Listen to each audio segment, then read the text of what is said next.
아버지 없이 컸다니 아무래도 걱정이 좀 되네요. 딸은 순간 고개를 숙였고 식탁 위 분위기가 멎었습니다. 따님뿐 치아 교정은 안 시키셨나 봐요. 지금이라도 좀 하는 게 좋을 것 같아요. 결혼 사진은 평생 남잖아요. 예비 시어머니는 미소를 지으며 말을 이었습니다. 제 귀가 의심스러웠고 손이 덜덜 떨렸습니다. 그 말 한마디로 모든 것이 산산이 깨졌습니다. 안녕하세요. 저는 경기도 고양시에 사는 61살 장영숙이라고 합니다. 남편 없이 딸아이 하나 키우며 살아왔습니다. 남들은 혼자서 어떻게 딸을 그리 잘 키웠냐고 말하지만 제겐 그냥 당연한 삶이었습니다. 딸 서윤이는 어릴 적부터 뭐 하나 바라는 것도 없이 늘 저를 먼저 생각해주는 아이였거든요. 지금은 고등학교에서 국어를 가르치는 교사로 일하고 있습니다. 그리고 얼마 전 결혼을 앞두고 예비 씨가 와 첫 인사 자리를 가졌습니다. 솔직히 저는 걱정보다는 설렘이 더 컸습니다. 딸이 좋은 사람 만나 평탄한 가정을 꾸린다면 저는 뭐든 다 내어줄 각오였거든요. 그런데 그날 딸은 울면서 집에 돌아왔습니다. 엄마, 나 그 결혼 못할 것 같아. 서윤이는 식사 자리에서 예비 시어머니에게 너무 큰 상처를 받았다고 하더군요. 그분이 뭐라고 했는지 아세요? 어머니 없는 집안이라서 아무래도 걱정이 좀 되네요. 치아 교정이라도 좀 하면 어떻겠어요? 결혼 사진엔 평생 남는 건데. 제 귀를 의심했습니다. 그 말을 딸아이 앞에서 아무렇지 않게 했다고요? 평생을 혼자 키워온 제 존재를 부정하는 그 말. 그리고 제 소중한 딸의 외모까지 깎아내리는 말에 저는 더는 참을 수가 없었습니다. 딸은 그 자리를 참다 못해 나왔고 예비 신랑이라는 사람은 어머니가 원래 좀 직설적이시다며 넘기려 했답니다. 그 말까지 듣고 나니 제가 그동안 품고 있던 기대며 믿음이 다 부질없게 느껴졌습니다. 저는 더는 딸이 상처받는 걸 보고 있을 수 없었습니다. 그 결혼 저는 절대로 못 시킵니다. 그 집과는 이쯤에서 끝을 봐야겠다고 결심했습니다. 이제 제가 어떤 선택을 했는지 차근차근 말씀드리겠습니다. 서윤이를 처음 안아본 날이 아직도 생생합니다. 눈 덮인 2월 산부인과 창문으로 겨우 햇살이 들어오던 오전이었어요. 남편은 서윤이 돌도 되기 전에 집을 나갔습니다. 도박으로 모은 빚을 제가 다 떠안았고 결국 이혼장을 건넨 사람도 저였습니다. 아무도 도와주는 이 없던 시절 저는 서윤이만 바라보며 살았죠. 시장 한 구석 좌판에서 옷수선을 하며 하루 벌어 하루 먹고 살았습니다. 겨울엔 손이 얼어 바늘을 못 꿰고 여름엔 땀이 줄줄 흘러 옷감이 젖곤 했지만 서윤이만 건강하게 자라준다면 뭐든 견딜 수 있었습니다. 그렇게 초등학교, 중학교, 고등학교. 딸아이는 한 번도 속을 썩이지 않았습니다. 엄마, 나 등록금 장학금으로 해결했어. 엄마 덕분에 교생평가 1등 받았어. 항상 이 한마디가 제 삶의 보람이었고 살아갈 힘이었습니다. 서윤이는 친구도 많고 인성도 바르다는 평을 듣는 아이였습니다. 다만 내성적인 편이라 감정을 겉으로 드러내는 일은 드물었습니다. 그래서인지 저는 딸이 더 단단하다고 착각했는지도 모르겠어요. 결혼 이야기가 처음 나왔을 땐 솔직히 기뻤습니다. 서윤이 나이도 있고 이제는 제 품에서 떠나 보내야 할 때라 생각했거든요. 예비 신랑이라는 사람도 첫 인상은 나쁘지 않았습니다. 직장도 안정적이고 말도 조심스럽게 하는 사람이었어요. 엄마, 지환 씨는 되게 배려 깊고 진지한 사람이야. 그 말을 믿었습니다. 그리고 무엇보다 서윤이 얼굴에 웃음이 많아졌다는 게 가장 컸습니다. 결혼 준비를 하며 바쁘게 오가는 딸을 보며 저는 뒤에서만 응원하고 있었습니다. 결혼식 날짜도 잡히고 한복이며 패백 준비를 시작할 무렵이었습니다. 어느 날 서윤이가 그러더군요. 엄마, 예비 시어머니가 좀 말씀을 돌려서 하시는 분 같아. 그땐 그냥 서로 성격이 다른 거겠지 싶었습니다.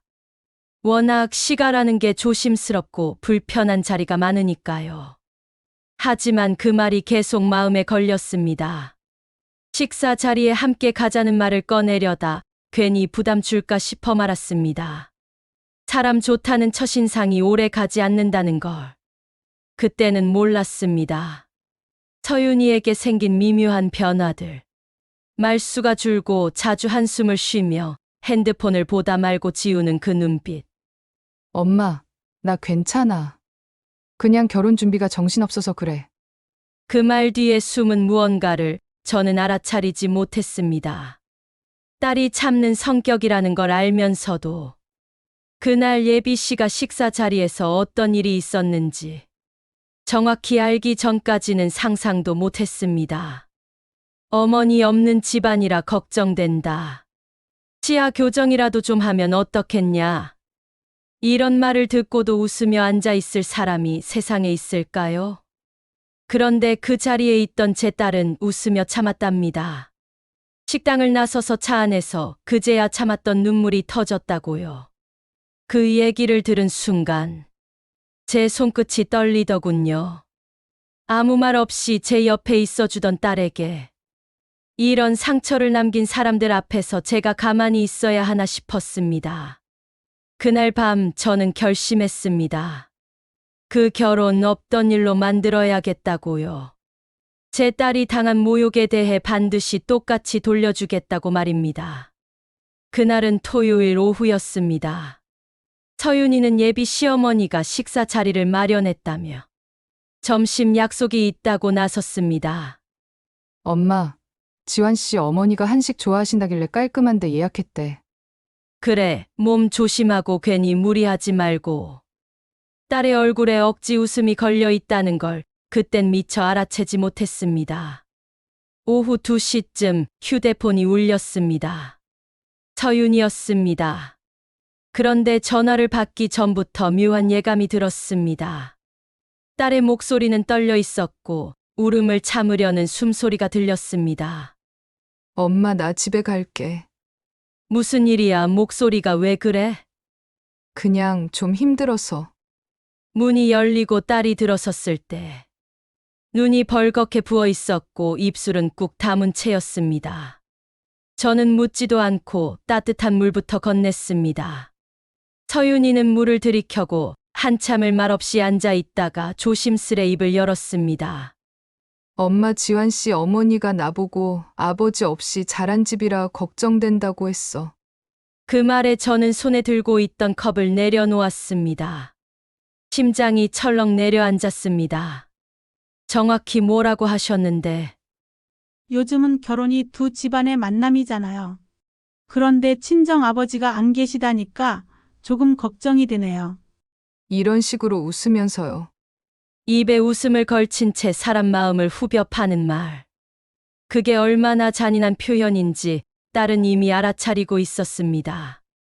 그리고 나보고 치아 교정이라도 좀 하라셨어. 뭐라고? 결혼 사진엔 평생 남는 건데 신부가 좀 더 신경 써야 하지 않겠냐고.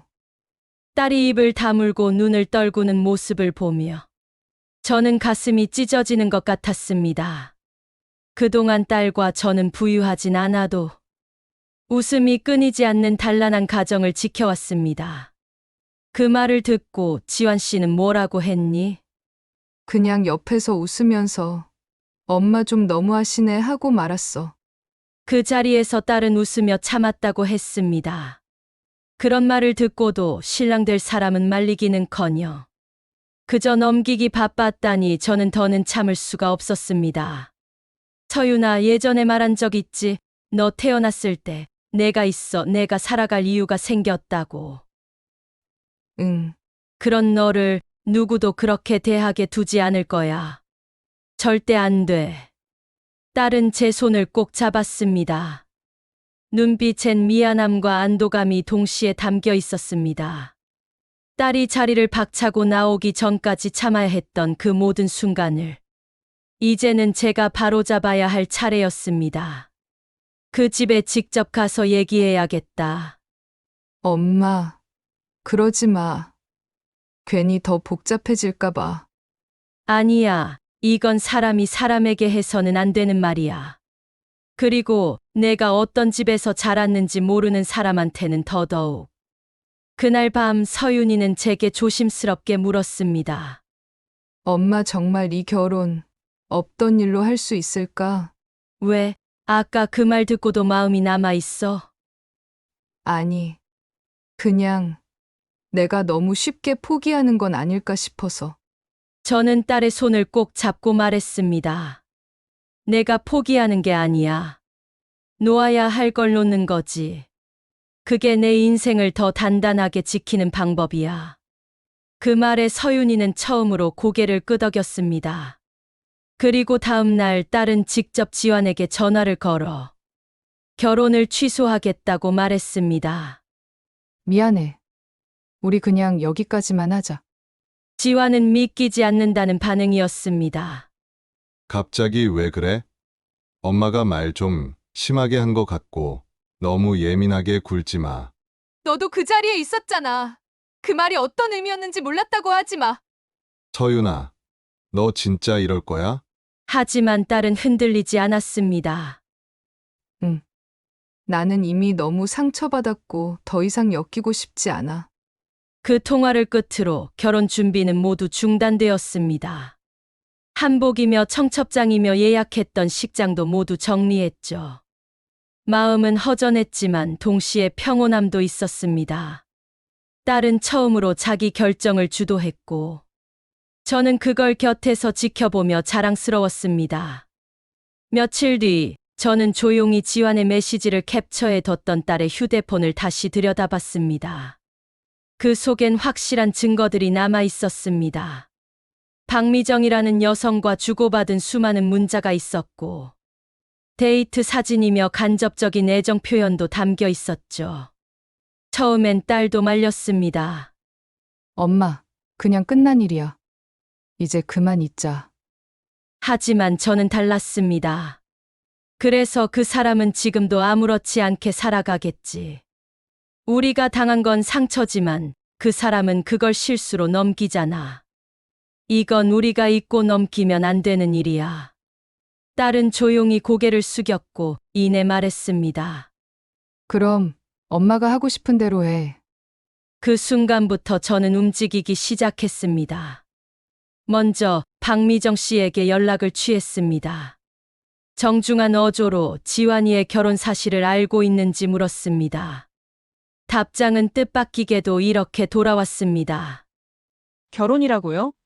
그런 이야기는 전혀 들은 적 없어요. 전 그 문자 한 줄에 이 일이 아직 끝나지 않았음을 직감했습니다.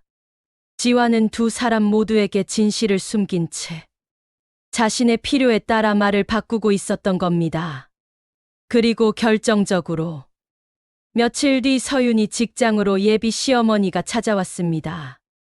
서윤이는 당황한 얼굴로 저에게 전화를 걸었습니다. 엄마 어머님이 학교로 찾아오셨어. 뭐라고 하셨어? 교무실 앞에서 그냥 오해였는데 파혼까지 가는 건 너무하지 않냐고. 다시 생각해보라고 사람들 다 보는 데서 말했어. 전화를 끊고 저는 손을 꽉 쥐었습니다. 모욕을 준 것도 모자라 이제는 딸의 직장까지 찾아와 체면과 이미지를 지키려 드는 그 모습. 딸은 차분한 얼굴로 저를 보며 말했습니다. 엄마, 나 더는 참지 않을래. 그 말에 저는 고개를 끄덕였습니다. 그래, 이건 끝난 게 아니었습니다. 우리가 조용히 물러서면 그들은 아무 잘못 없다는 듯 다음 사람에게도 똑같이 대할 겁니다. 그날 밤 저는 다이어리에 이렇게 적었습니다. 이제부터 정식으로 시작하자. 모든 진실을 세상에 보여주자. 파혼이 공식화된 뒤 한동안 집안은 조용했습니다. 서윤이는 일에 집중하며 차츰 평정을 되찾는 듯했고 저도 모처럼 마음 편히 하루를 보낼 수 있겠다 싶었습니다. 그러던 어느 날 딸이 퇴근하고 돌아와 작은 봉투 하나를 꺼내 놓았습니다. 엄마, 이거 좀 봐. 봉투 안에는 작은 USB가 들어 있었습니다. 내용은 서윤이 지인 중 한 명이 우연히 확보한 정보였습니다. 미정 언니가 그 남자랑 만나는 거 회사에서도 좀 유명했대. 근데 그 남자가 결혼 준비 중이라는 얘긴 누구도 몰랐던 거야.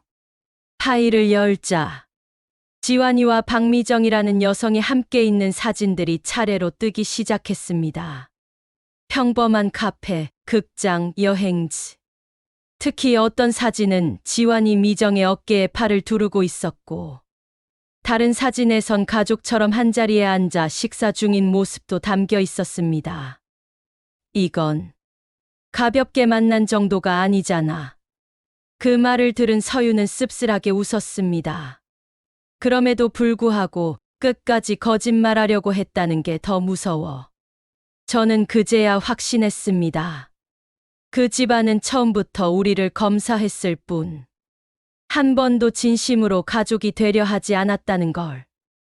며칠 뒤 지환 어머니에게서 연락이 왔습니다. 장 선생님, 저희 쪽에서 많이 반성하고 있습니다. 혹시 다시 상의해 볼 수는 없을까요? 저는 단호하게 말했습니다. 죄송합니다. 저희는 이미 마음 정리했고 더 이상 얽힐 일 없을 겁니다. 그러자 그녀는 말끝을 바꾸었습니다.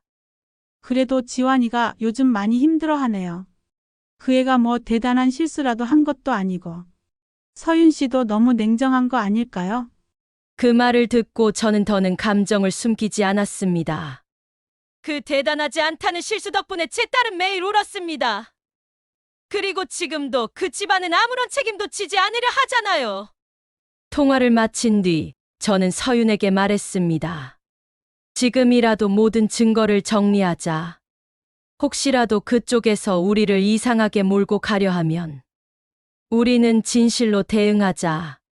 서윤은 처음엔 망설였습니다. 하지만 시간이 지날수록 딸의 눈빛은 달라졌습니다. 엄마, 우리 그냥 당하고만 있진 말자. 나도 이젠 피하지 않을래. 그로부터 며칠 후 충격적인 일이 벌어졌습니다. 서윤의 학교 익명 게시판에 선생님의 파혼 사생활 문제 때문 아냐? 올라온 겁니다. 교직원이자 선생님이라는 위치에서 도덕적 문제라도 있었던 것처럼 오해를 불러일으킬 수 있는 글이었습니다. 딸은 처음엔 당황했지만 이내 냉정하게 말했습니다. 엄마 이거 그 집에서 누군가 퍼뜨린 것 같아. 게시글의 문체, 표현, 시기. 모두 내부인이 아니면 알 수 없는 정보들이었습니다. 이제는 싸움이 아니라 증명이다. 저는 모든 자료를 정리하기 시작했습니다.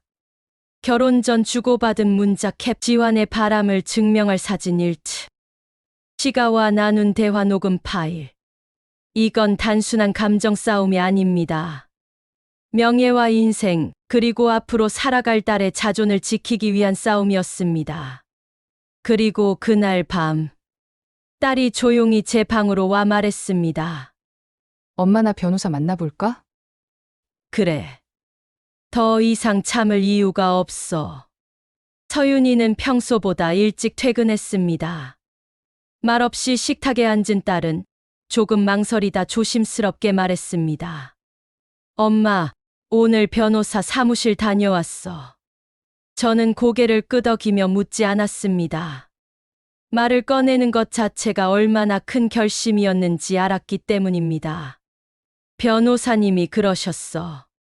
명예훼손, 허위사실 유포, 교사로서의 직업명예 침해 가능성 충분하대.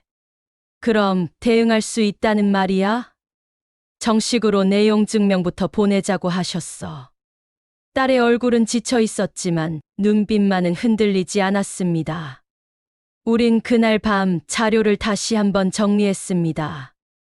무책임했던 문자들, 박미정과의 사진, 예비 시어머니와의 통화 녹음까지. 감정이 아닌 사실로 싸우기로 마음먹었습니다. 며칠 후 내용 증명이 접수됐다는 확인이 왔습니다. 그리고 곧바로 지환 쪽에서 연락이 왔습니다.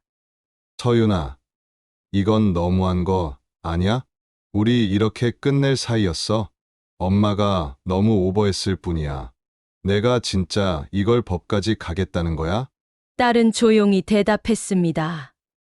너희 엄마가 아니라 너도 그 자리에 있었잖아. 아무 말도 안 했고 지금도 책임 안 지고 있잖아. 지환은 말을 잇지 못했습니다. 그리고 바로 그 다음 날, 서윤의 학교에 공식 민원이 들어왔습니다. 교사로서의 품위가 의심된다. 파혼 문제를 개인 SNS로 공론화했다는 이야기가 있다. 민원인은 익명이었지만 문장 끝에는 분명한 흔적이 남아 있었습니다. 결혼이 틀어진 걸 남 탓으로 돌리는 건 아이들 앞에 부끄럽지 않나요? 이건 분명히 누군가 조작한 프레임이었습니다. 우리는 곧바로 학교에 상황을 알렸습니다. 서윤은 담담하게 교장실을 찾아가 모든 경위를 설명했습니다. 학생이나 학부모와는 아무런 문제가 없습니다. 제 사생활을 근거 없는 소문으로 퍼뜨리는 건 누군가의 의도적인 행동입니다. 교장은 무겁게 고개를 끄덕이며 말했습니다. 이런 일이 다시 발생하면 범인이 누구인지 교육청에 정식 조사 요청을 해봐야겠네요. 그날 밤 우리는 함께 앉아 이메일을 작성했습니다. 지환 어머니와 지환에게 보내는 마지막 경고. 제목. 공식 사과 및 게시물 삭제 요청. 귀하의 무분별한 발언과 사생활 침해로 인해 저와 저희 가족은 심각한 명예적 피해를 입었습니다. 허위사실 유포, 학교 내 민원 유도, 명예훼손 등에 대한 정황은 모두 확보되어 있으며 향후 추가 조치가 이뤄질 예정입니다. 이에 대한 진심 어린 사과와 해당 행위자에 대한 명확한 조치를 일주일 내로 회신 주시기 바랍니다. 이메일을 보낸 직후 지환에게서 답장이 도착했습니다. 뭐가 그렇게 억울하냐? 너도 결국 우리 집에서 잘 보이려 애썼던 거 아니었어? 내가 미정이 만난 거 결혼 안 했으면 문제 아니잖아. 딸은 그 메시지를 읽고 아무 말 없이 폰을 내려놨습니다. 잠시 후 그녀가 조용히 입을 열었습니다. 엄마, 이건 내가 지켜야 할 일이야. 내가 진심으로 사랑했는데 돌아온 게 모욕과 배신이라면 그 책임 반드시 지게 해야 해. 저는 더는 묻지 않았습니다. 이제 이 싸움은 단순한 복수의 문제가 아니었습니다. 서윤이 스스로 자신의 인생을 지키는 과정이었고, 나는 그 곁에 서 있을 뿐이었습니다. 지환에게 보낸 이메일 이후 일주일이 흘렀습니다. 예비 씨가 측에서는 아무런 답변도 사과도 없었습니다. 대신 SNS에는 익명 계정을 통한 은근한 비아냥이 하나둘 떠돌기 시작했습니다. 진심은 통한다고 믿었는데 결국 계약서가 통하더라. 사람 하나 잘못 믿으면 본인 커리어도 무너지더라. 요즘은 교사도 감정 조절 못하는 시대인가 봄. 익명 게시물의 어투, 말투, 타이밍. 우리는 지환 혹은 그 주변 인물이라는 걸 직감할 수 있었습니다. 더는 지켜볼 수 없었습니다. 서윤은 변호사 사무실에 다시 방문했습니다.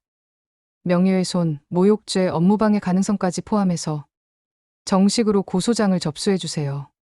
변호사는 조용히 고개를 끄덕이며 말했습니다. 이미 충분한 증거와 정황이 있습니다. 지금부터는 감정이 아니라 절차로 처리합시다. 그리고 일주일 후 지환과 그의 어머니에게 정식 내용 증명과 고소장 접수 안내문이 전달됐습니다. 그러자 곧바로 지환 어머니가 전화를 걸어왔습니다. 목소리는 평소와 달리 낮고 날이 서 있었습니다. 장 선생님, 이건 너무한 거 아닙니까? 결혼 한 번 깨졌다고 이걸 이렇게까지 끌고 가야 해요. 저는 차분히 대답했습니다. 결혼은 깨졌습니다. 하지만 사람을 짓밟은 책임까지 없던 일이 되진 않아요. 그녀는 말을 잠시 멈추더니 한숨 섞인 말로 대응했습니다. 서윤 씨도 좀 유하게 넘어갈 줄도 알아야죠. 그 집안 사정도 봐야 하지 않겠어요? 그 말에 저는 분명하게 말했습니다. 딸이 잘못한 게 있으면 말씀하세요. 하지만 저희는 지금껏 한 번도 그 집을 비하하거나 공격하지 않았습니다. 그런데 당신들은 우리 딸의 직장, 삶, 명예를 건드렸습니다. 이건 그냥 사과 한마디로 끝낼 수 있는 문제가 아닙니다. 그녀는 이내 전화를 끊었습니다. 그날 밤 딸은 한 장의 사진을 제게 보여주었습니다. 지환, 미정과의 제주도 여행 사진. 해당 사진은 박미정의 SNS 폐쇄 이전 친구의 캡처로 확보된 자료였습니다. 해당 날짜는 서윤과 결혼식 날짜를 논의하던 주말. 우리는 그 사진을 증거 목록에 추가했습니다. 그리고 며칠 뒤 예상치 못한 제3자가 우리에게 연락해왔습니다. 지환의 회사에서 함께 근무했던 한 여성 동료였습니다. 안녕하세요. 서윤 씨 어머님 되시죠? 혹시 지환 씨 건으로 대응 준비 중이시라면 도움드릴 수 있을 것 같아서 연락드렸습니다. 그녀는 익명을 조건으로 말했습니다. 저희 회사에서도 미정 씨 말고 다른 여성 직원과도 문제가 있었어요. 지환 씨, 알고 보면 사람 하나 병들게 만드는 스타일이에요. 그 말은 우리에게 결정적인 실마리가 되었습니다. 지금까지는 서윤 개인의 상처였지만 이제는 반복적 피해자가 있다는 사실이 드러난 겁니다. 딸은 잠시 눈을 감고 숨을 고른 뒤 말했습니다. 엄마, 이건 내 싸움만이 아니야. 지금 이 순간에도 저런 사람한테 상처받는 누군가가 또 있을지도 몰라. 그러니까 더는 봐줄 수 없어. 이제 모든 퍼즐은 맞춰졌습니다. 우리가 침묵하면 끝나는 싸움이 아니었습니다. 정식 고소, 증거 제출, 언론 제보까지. 하나하나 절차대로 시작될 준비가 끝난 순간이었습니다. 정식 고소장을 접수한 뒤 우리는 본격적인 반격 준비에 들어갔습니다. 변호사와의 미팅은 일주일에 한 번씩 진행됐고 서윤은 학교 수업과 병행하며 자료를 정리했습니다. 처음엔 감정이 앞섰지만 시간이 지날수록 딸의 태도는 달라졌습니다. 이건 감정 싸움이 아니에요, 엄마. 법은 감정보다 냉정하니까 준비는 더 철저히 해야 해요. 우리는 각종 증거를 항목별로 분류했습니다. 지환과 박미정의 교류 정황 문자 사진, SNS 기록, 예비 시어머니와의 대화 녹, 서윤 직장 내 유포된 악성 루머와 민원 내역, 익명 SNS 게시물의 패턴 분석. 그 중에서도 결정타가 된 건 지환의 직장 동료 A씨의 잦은 진술서였습니다. 그녀는 익명을 조건으로 진술서를 써주었습니다. 지환은 회식 자리에서 결혼은 체면용이라는 말을 여러 번 했습니다. 박미정 씨와도 계속 만남을 이어가고 있었고 그 사실을 알고 있는 직원도 많았습니다. 이 진술은 사건의 방향을 완전히 바꿔놓았습니다. 우리는 이를 기반으로 명예훼손 업무방해 모욕죄 3가지 항목으로 고소장을 정비했습니다. 그리고 마침내 지환과 그의 어머니에게 공식 소환장이 전달됐다는 통보를 받았습니다. 소환 날짜는 이틀 뒤, 장소는 서울 서부지방법원. 그날 딸과 저는 함께 지하철을 타고 법원으로 향했습니다. 차창 밖으로 스쳐 지나가는 풍경을 바라보며 딸이 조용히 말했습니다. 엄마, 나 오늘 진짜 끝을 봐야겠어. 저는 딸의 손을 꽉 잡았습니다. 그래. 우리가 어디까지 왔는지 보여주자. 법정 대기실. 지환과 그의 어머니가 먼저 도착해 있었습니다. 예전의 당당한 태도는 온데간데 없고 두 사람 모두 얼굴이 굳어 있었습니다. 변호사가 조용히 귓속말로 말했습니다. 상대 측 일단 사과 의사는 없답니다. 합의금 언급도 전혀 없었고요. 딸은 미소도 없이 고개를 끄덕였습니다. 좋아요. 그럼 절차대로 가죠. 조사실에서 양측 진술이 진행되는 동안 서윤은 침착하게 증거와 정황을 설명했습니다. 저는 단 한 번도 이 결혼을 가볍게 생각한 적 없습니다. 하지만 상대는 결혼을 사회적 도구로 생각했고 그 과정에서 저와 제 가족은 명백한 피해를 입었습니다. 지환은 딸의 눈을 피한 채 변호사 뒤에 숨어 말했습니다. 그냥 정리하려 했던 겁니다. 서로 안 맞는 부분도 있었고. 안 맞는 걸 넘어서서 두 집안의 품격 차이가 느껴졌겠죠. 서윤의 말은 짧았지만 날카로웠습니다. 조사 후 지환 어머니는 복도에서 제게 다가왔습니다. 이렇게까지 할 필요가 있었을까요? 처음부터 사과했으면 여기까지 안 왔을 겁니다. 그녀는 한참을 말없이 서 있다가 이내 돌아섰습니다. 그날 저녁 변호사 사무실에서 서윤은 마지막 결정을 내렸습니다. 지환에게 조건 없는 사과와 게시물 전면 삭제 요구하고 그게 수용되지 않으면 민사 소송까지 이어가겠습니다. 이제 진짜 반격은 시작되었습니다. 명예를 지키기 위한 싸움. 그리고 더 이상 누구도 침묵하지 않게 하기 위한 싸움. 며칠 후 지환 측의 변호사로부터 답변이 도착했습니다. 메일 제목은 단 한 줄이었습니다. 사과는 어렵고 합의 의사는 없음. 우리는 더는 기다리지 않았습니다. 민사소송을 정식으로 제기했고 변호사는 본격적인 대응을 시작했습니다. 언론 제보는 마지막 카드로 남겨두었습니다. 대신 교직 내외에서 퍼진 루머에 대한 사실관계 정정 공문을 서윤이 직접 학교에 제출했고 교육청 윤리위원회에도 관련 내용을 신고했습니다. 그 사이 지환이 다니던 회사에도 익명의 제보가 들어갔습니다. 내부 직원과 교제하며 이중 생활을 지속했고 결혼 예정자에게 정신적 피해를 입혔다는 내용이었습니다. 결과는 예상보다 빨랐습니다. 지환은 회사 내 감사실 조사를 받았고 며칠 후 인사팀 이동 후 면직이라는 내부 조치가 내려졌습니다. 동료들 사이에서는 지환이가 결국 터졌다는 말이 돌았고 그의 이름은 더 이상 회식 자리에서 오르내리지 않게 되었습니다. 그 즈음 우리는 박미정 씨에게도 마지막 메일을 보냈습니다. 본인도 원치 않은 이중관계에 연루됐을 가능성이 있어 명확한 입장 정리를 요청드립니다. 그녀는 며칠 뒤 짧은 메일을 보내왔습니다. 서윤 씨 몰랐어요. 결혼 얘기 들은 적 없었어요. 저도 피해자라는 말. 지금은 이해가 되네요. 그녀의 말은 단순한 해명이 아닌 우리를 지지하는 첫 번째 외부의 목소리였습니다. 그리고 마침내 지환 어머니가 다시 연락을 해왔습니다. 이번에는 예전과는 전혀 다른 목소리였습니다. 잘못했습니다.